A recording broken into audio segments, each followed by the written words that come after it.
welcome back everybody to Gonzo Film Reviews. Tonight I'm going to be doing, tonight, this morning, whenever you're listening, I'm going to be reviewing Part 1, Gotham Knights.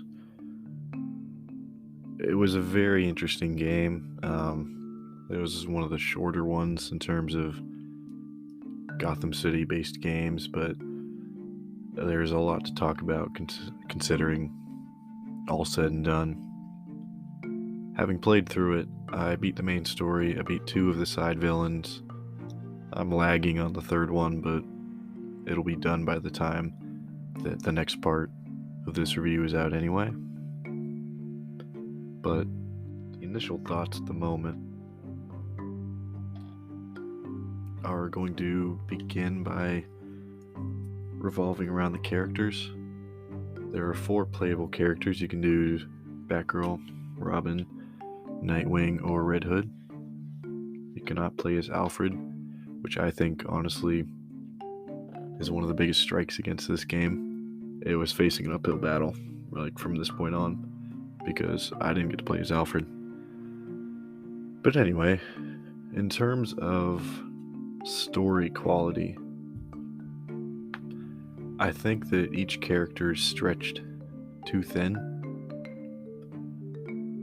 I mained as Batgirl my first playthrough. I haven't completed the entire game as any of the other players yet, or characters, but I have played all 4, at least to some extent. But I went through the entire story as Batgirl and Barbara Gordon. And I mean, her personal story was honestly kind of lacking. I mean, it was pretty short.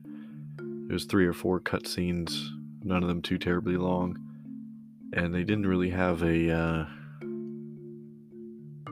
satisfying resolution. There wasn't much of a plot with her.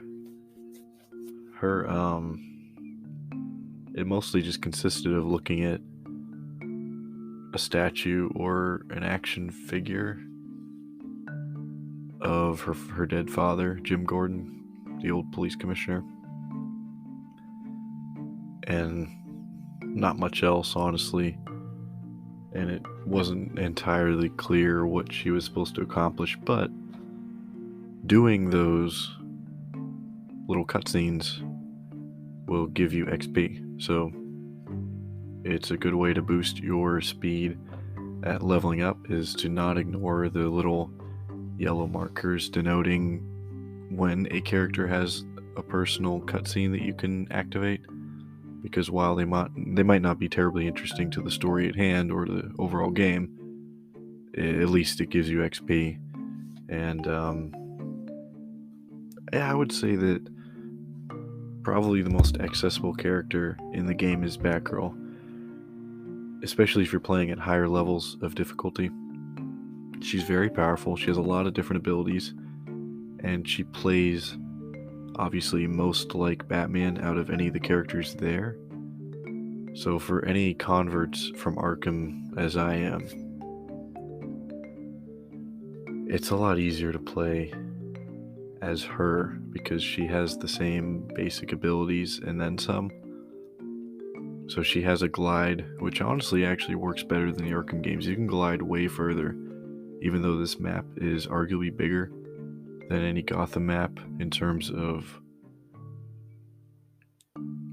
length. I think it's the biggest Gotham map. It's not the most detailed. And Arkham Knight is probably still the best Gotham that we have gotten in any video game so far. But it's very serviceable for the scale that they're going for. They're going for a big citywide feel with many different gangs that you need to keep track of, and several different main villains, and a main story that has enough playgrounds in enough different parts of the city to make it feel interesting and dynamic, and to attempt to avoid retreading the same few areas or spots on the map over and over and over again. There are parts of the game that definitely are repetitive, and there are a lot of missions that you can do that are repetitive, and the contacts that you set up can get repetitive, but they are worth it if you are looking for XP and if you are looking for the completionist.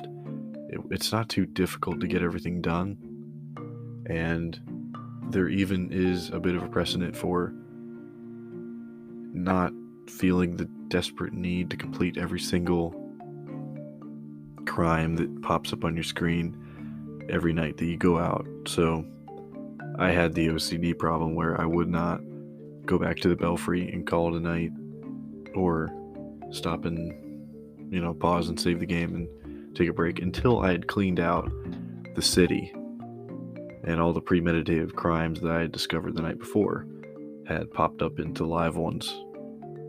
So it's a game of it's a war of attrition, and if you do enough main story sequences, and if you do enough of the side villain sequences to interrupt the monotony of pitch and catch, run around, tack this off, get the list done, and grab your XP and craft gear and upgrade and throw some mods on them. If you want to get out of that monotony, then what I would do is intersperse it with missions from the main story. Don't tank the main story and don't tank the side villains, because the faster you do them, the faster you don't have any game left really, and you're sitting there with your controller in your hands and nothing but a bunch of side missions that will never expire popping up over and over again. But this part 1 is going to mainly focus on the characters. I'll do a main story and a main mechanical review in probably part 2. But for this one, I'm going to focus on the characters. Maining as Batgirl, as I said, is probably the best way in if you're an Arkham player. But you will probably be disappointed by any of her shortcomings in terms of comparing this to Arkham. But I found that a lot of the combat with her, honestly, to me, felt almost as fun, if not more fun, than most of the Rocksteady combat. And maybe I need to go back and play them again, because I probably have been playing them wrong. But with Gotham Knights, playing as Batgirl, I felt incredibly powerful. It was fun. I'm not gonna lie. No matter which enemies I faced, even if I faced enemies multiple times in the span of 15 minutes, the same type of gang, for example, it was always fun because they level up as you level up your enemies. So they get stronger. But still, if you dedicate yourself enough to leveling up your character and crafting the highest level gear that you can, and making sure that you upgrade your mods and choose the best mods for each piece of gear you have and for your suit, your power will very quickly surpass 1,000, 2,000. I think my Batgirl's power at level 30 right now is above 6,000. Your power will shoot up, and then eventually, even to enemies that are about your level, you'll be one-tapping them and two-tapping them. So that was a very fun aspect of the game, was that the further I went and the better I got, the more that I was able to master her abilities and get the advantage in every situation, no matter how tough the enemies were, or how many there were, or what extra supernatural element they brought to the table, like the League of Shadows. Their assassins can literally shadow teleport, but Batgirl has this ability where she can use a momentum ability to throw batarangs that will keep hitting the target, and this prevents them from teleporting. So I would upgrade the batarangs and then give them some sort of extra damage like cryogenic or poison damage.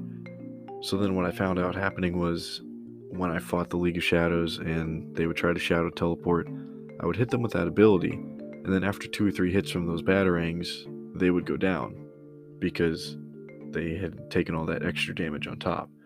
So I didn't even have to worry about them beyond that.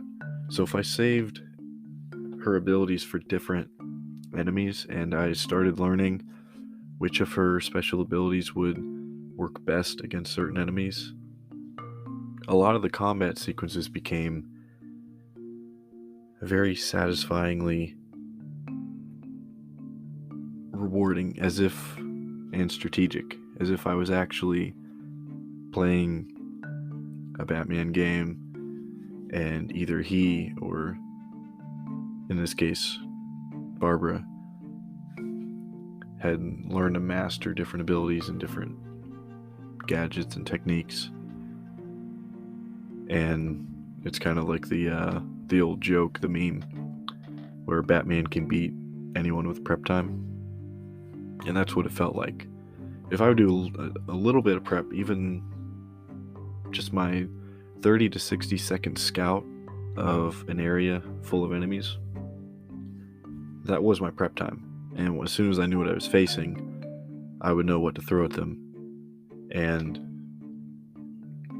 my approach to most combats was to stay out of sight. If there were more than 5 enemies, probably more than 3 or 4 enemies, I would say, stay out of sight, take as many out with stealth as possible, and then, if possible, get the high ground and take out as many as possible with ranged attacks.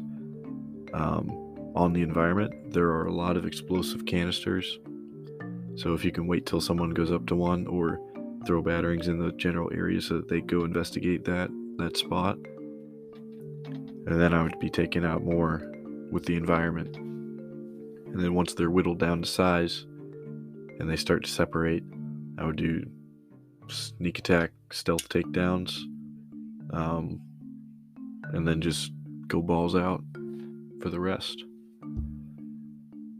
So I would say, as Batgirl, at least, playing through the game, I think it's a 3 out of 5 star game. I really do. There were a lot of negatives, but there were also a lot of positives.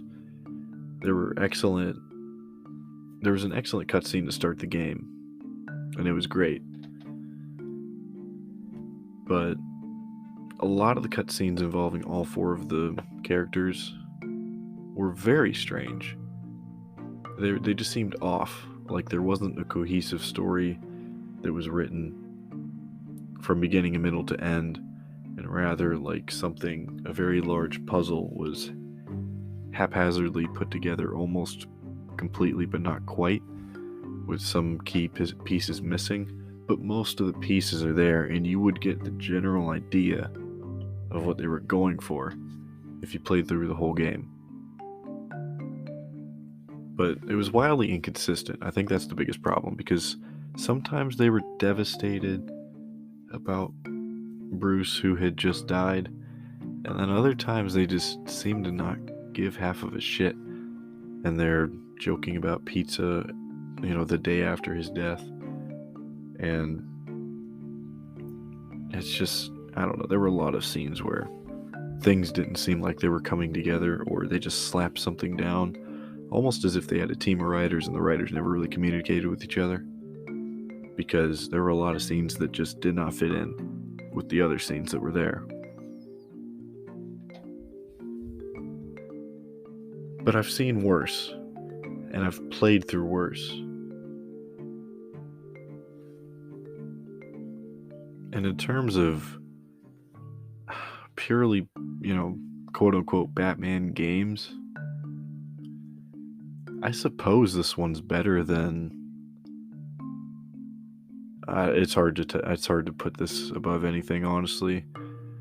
I'm not even gonna try and compare it, but I know everyone's gonna be making the Arkham comparisons, But it's even hard to compare this one to Arkham Origins because for me personally, I didn't have any of the crashing issues with this game that I had with Origins, and they were both made by the same developer, Arkham Origins and Gotham Knights, Warner Brothers Games Montreal.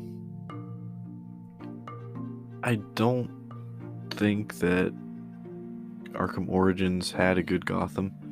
It looked like a cardboard cutout city or a 1990s computer generated, very low detail city. But the story and the gameplay were probably above what you get in Gotham Knights, but it's hard to tell. Eventually I'll do a full review on the Arkham series and Arkham Origins, but for now, focusing on Knights, I would say that the biggest drag down factor of this whole thing, honestly, is just people don't mind spin-offs of something that was already successful. That's fine. But when you have to once again reboot or introduce everyone to a new universe and then ask them not to begin that universe as the character they want to all play anyway, but then also using the character they want to play in the story in a very significant way at the beginning and the end, is just infuriating. I personally just wanted to play a damn Batman game. I would rather have done that. Especially after playing Arkham Knight. I wanted to play more in that world, especially with that Gotham and with that car. But yeah, the Gotham Knights introduces us to an entirely new universe, but the same thing. And it's just, after playing Arkham games, it's frustrating to attempt to relearn a lot of the cool story details and the lore that I had enjoyed from Arkham and Rocksteady. But that's not a huge deal. It's an annoyance. But the fact that these writers felt it necessary to kill Batman, bring him back to life, still not let us play as him, and then kill him again at the end was just so stupid and utterly pointless and annoying. And it just makes me want to play a different game. It makes me want to put in or download or grab literally any other Batman game and just play as Batman, because they were dangling him in front of our faces the whole time. They spent 2 years swearing on their mother's graves that, on social media, that he's dead and gone and dead and gone and gone and dead and dead and gone and gone and dead and very, very dead. Only to show that he immediately undied and then just to toss him back down and have him die again. It's the same crap that Rocksteady got caught up in with the Arkham Knight and accidentally leaking, well, not leaking, but revealing by denial that the Arkham Knight was actually Jason Todd, so that when the surprise came in the game, it was a surprise to absolutely no one. But they still sat around in denial for the longest time, and that was one of the biggest criticisms of that game. And so it's just flabbergasting that a studio of the same character in the same character's world, in the very next game made for that character in that character's world, at least AAA multi-platform big console games, is it's nuts. They literally did the exact same thing that happened in the very last game. Oh, deny. Oh no, he's never gonna go. Oh, he's dead. He's totally so dead. So all that denial just led everyone to believe, oh, okay, so the opposite is true. We will get Batman. Problem is, we're not going to get him as a playable character. We're not going to get him as just a fucking skin, at least. We're not going to get him as a DLC. At that point, people start wondering, what's the point?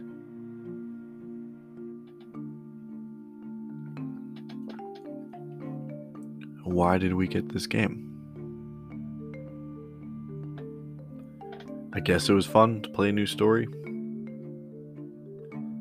I suppose it was interesting to see different designs of the same characters that have been redesigned 300,000 times in the last few years alone, much less over the course of their entire, lifespan, one could say, since their creation.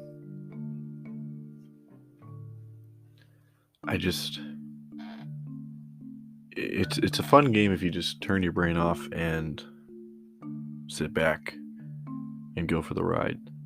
It's incredibly disappointing if you wanted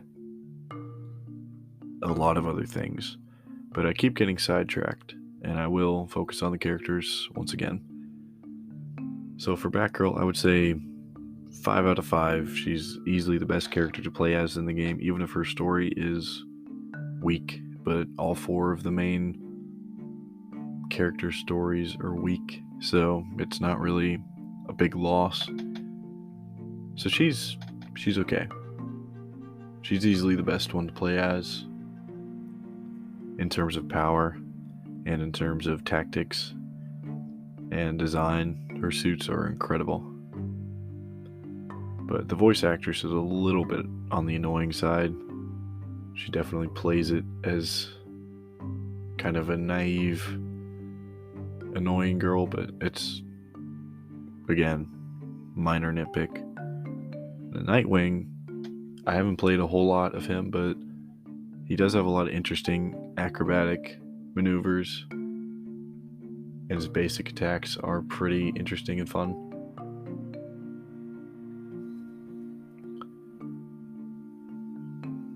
And he does get, for travel, since he doesn't have a cape, he doesn't have gliding or anything, he does get like this little rocket booster. Like a rocket pack, jetpack glider. Pretty interesting. Robin, I played the least as Robin. I didn't like him very much at all. I'm sure other people have other opinions, but I did not enjoy gameplay as Robin. And then Red Hood, he's good, he's interesting, he has some perks. The non-lethal guns and everything is a whole thing going, but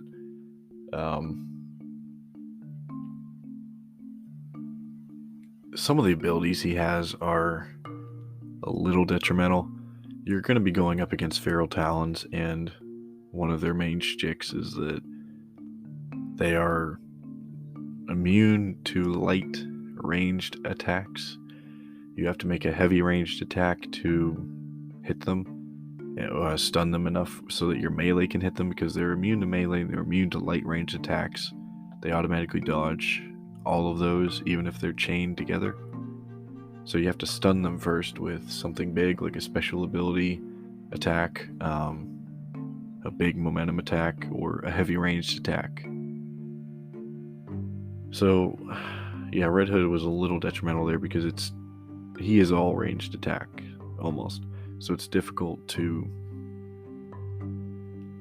get him to properly execute that move quickly enough, while also avoiding taking damage and also factoring in other villains in the area. Like if you're fighting a pack of them, it's tough. And then for traversal, he's not too bad. He's kind of similar to Robin in the way he gets around, kind of like a weird teleportation thing, but I would still prefer Batgirl's cape and gliding, and using her grapple gun to launch up into a glide. It's so smooth. It feels so much like Batman, and it's very reminiscent of the Arkham games that I love so much. I would still probably play as her. Even in other playthroughs, I would probably still mainly focus on her. But I'm sure I'll finish the game as Nightwing at some point. Maybe Red Hood if I'm very bored sometime this Christmas break.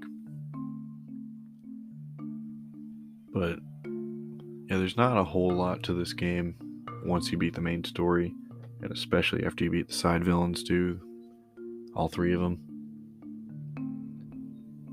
It becomes dull at that point, and for DLC, I hope they give us more playable characters. Give us maybe Cassandra Cain. She was hinted at in the game. They killed Batman again. I doubt he'll come in as a DLC. And there are some others.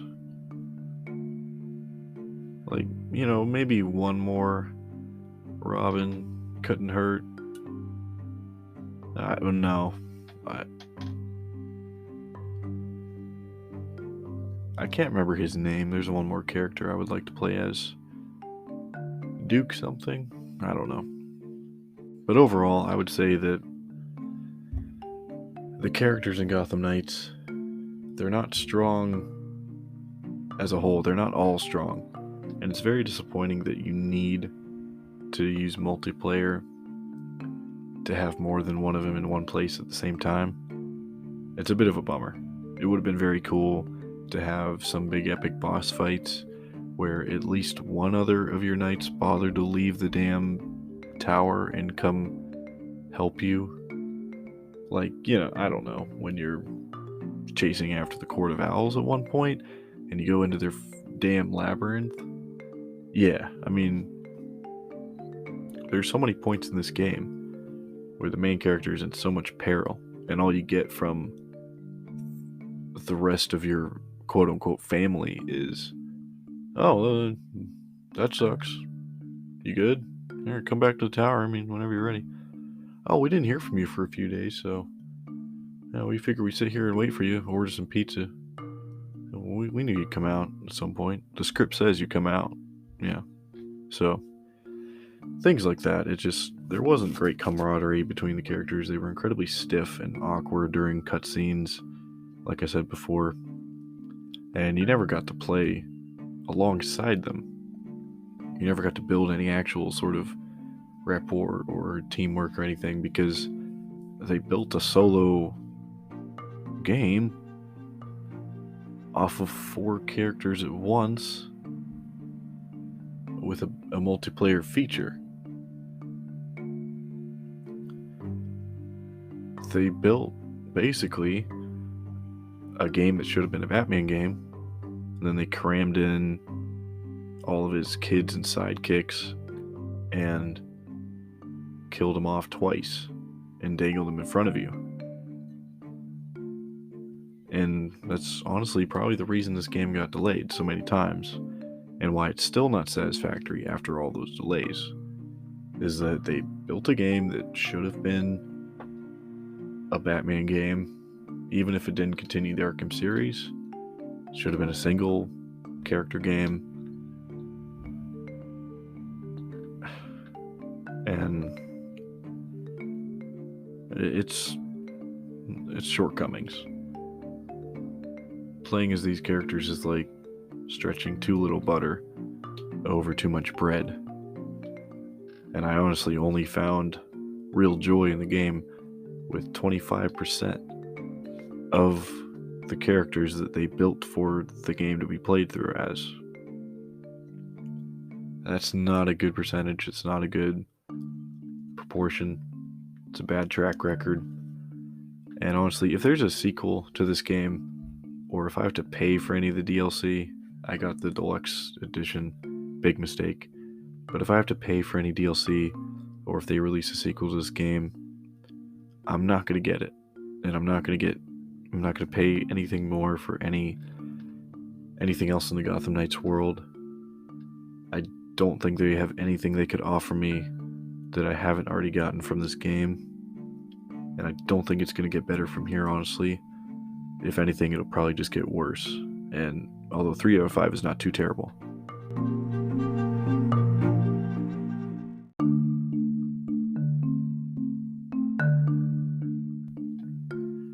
Three out of 5 isn't too terrible as an overall score, but in terms of just this part 1 and just the playable characters, it's the weakest aspect of the entire game. If you don't find one that you like, as I did, you're gonna hate the whole game because you have to play as one of them, and it's not gonna work out. And if anyone was a sucker like me and they did get Gotham Knights under the hope and the guise that it would secretly develop into some sort of way to play as Batman again in a AAA game with an open world Gotham, yeah, don't be suckered. The only playable characters are the 4 advertised, and they're almost all terrible. And it depends on your personal preferences with gaming, and some people might like all of them, but as an experienced gamer, especially with DC and superhero games, I would say that they're 3 out of 4 of them aren't that great, and 2 of them are just downright bad, and only one of them is actually very good.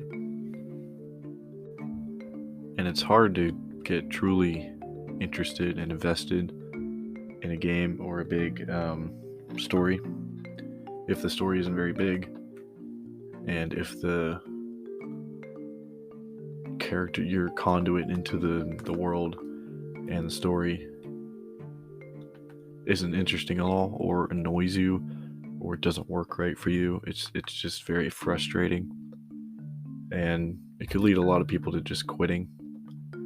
It could lead to a lot of wasted money buying the game to find out they didn't like it. So it definitely has shortcomings, but the character's the weakest aspect. There are a lot of things that perk the game up, and there are a lot of things that could help make the experience better, especially if you did pay for it, and if you paid for an early access and you didn't wait for any kind of discount or GameStop sales or PC version you can mod. I would say your best bet is to play as either Batgirl or Nightwing. Heavy emphasis on Batgirl. And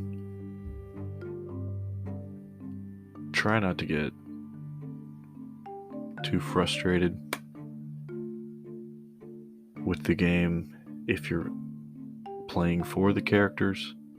The best possible advice I could give you is not to play for the characters, because it's a terrible experience if you do it just for that. But if you play for the story or just the interesting enemies, or a lot of people are playing this game because they want to fight the Court of Owls, and a lot of players are going to feel cheated that the first time they got to play the Court of Owls and discover them and investigate them and hunt them down and fight them, they didn't get to do it as Batman, and it's very annoying. But I would also say, though, that I haven't tested the multiplayer out yet, which really handicaps this part of the review, because a big part of the character's review would probably be multiplayer. How does it work? But frankly, not enough people that I know that have my console system were interested enough to spend as much as you had to get the game and play it. So when I do test out multiplayer, I will throw that into part 2 if I do it before part 2. If not, then yeah, tough. I don't have any interesting advice on multiplayer.